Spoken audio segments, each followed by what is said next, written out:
Hello, dear friends. This is Sofya Dorinskaya with you, President of the International Bureau for Human Rights in Mental Health and head of the Sofya Dorinskaya Center for Medical Information. And today, as part of providing information, I want to share with you a segment from a lecture, if I remember correctly, on therapy that I attended back in 1993, where the professor explained in a very simple and straightforward way how to deal with a viral attack, specifically how to prevent the flu. And I can say that using this information has allowed me and members of my FA, my family, since 1993, to never get the flu again. I want to tell you about this today because, unfortunately, somehow, lately, everyone has just forgotten, I don't even know, as if by some magic, like poof, in Men in Black, everyone forgot. Somehow, doctors and pharmaceutical companies, I don't want to get into those details again, have forgotten that the flu virus is extremely variable, and several people who got infected from each other while sitting in the same room can actually be sick with different viruses, different strains of the flu. Therefore, this is precisely why in the Soviet Union there was a lukewarm attitude toward flu vaccinations. And that's also why in the Soviet Union they didn't become so widespread, because back then medical officials still remembered both virology and immunology, and generally speaking understood that it was necessary to increase the resistance of the individual organism to viral attacks. So now I'm going to draw for you, this is a wall. This is a wall, well, for example, the wall of the larynx, right? As you can imagine, it consists of cells. These are the cells here. And when a person inhales, yes, the flu is transmitted by airborne droplets. Someone sneezed, you inhaled, and here they come flying at you. This virus has arrived, right? Here is this dose of the virus. What does the virus do? The virus attaches itself to a cell and starts to destroy it. From the fragments of the cell, the virus assembles copies of itself, and these new viruses then attach to other cells, destroy them, and from the fragments of those cells, new viruses are assembled.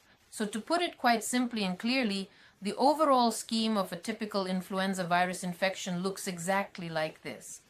At the very moment of the initial virus attack, as you can easily imagine, the higher the body's natural immunity and defense systems are, the better the body can effectively resist and fight off this aggressive viral attack.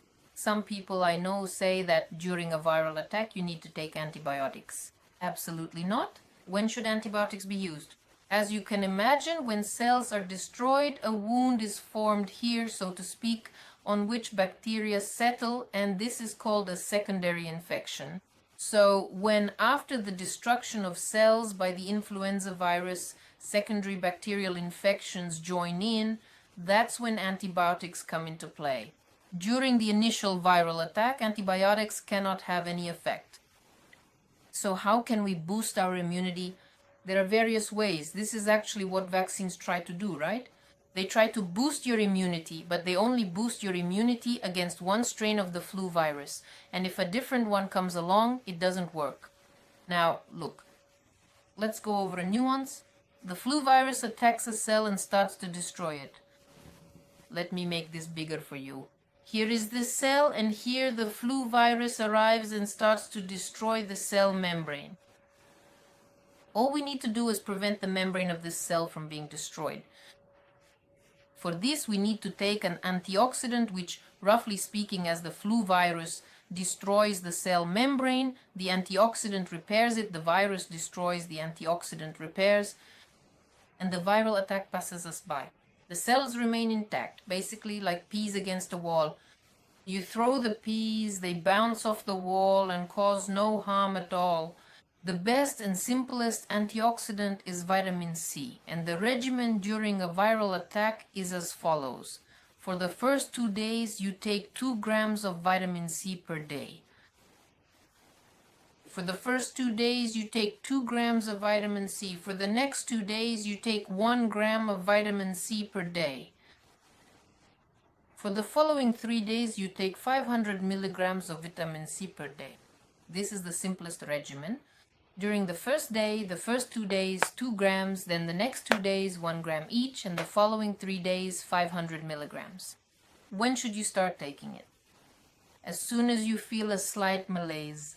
What is slight malaise when it comes to the flu? Your mood suddenly drops for no apparent reason.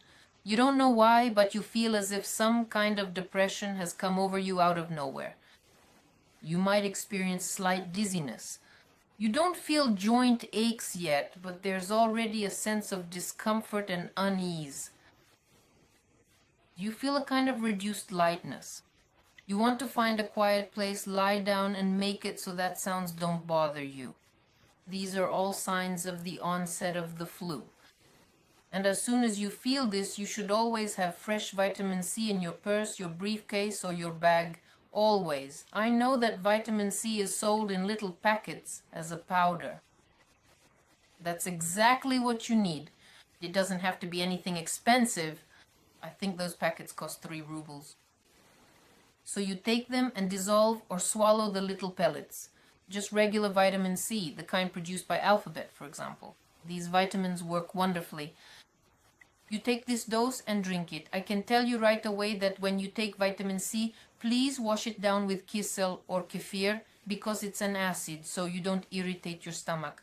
It's even better to take vitamins with food, but when the body is sick, a person doesn't feel like eating. Nevertheless, if you just take ascorbic acid like that, you might simply have an unpleasant sensation in your stomach because the acid will start to irritate it. If you follow this simplest regimen, I guarantee you, this part of the lecture that was given to us back in 1993, I think, during the therapy course, I guarantee that you won't get the flu, just as neither I nor any member of my family has gotten sick for many years.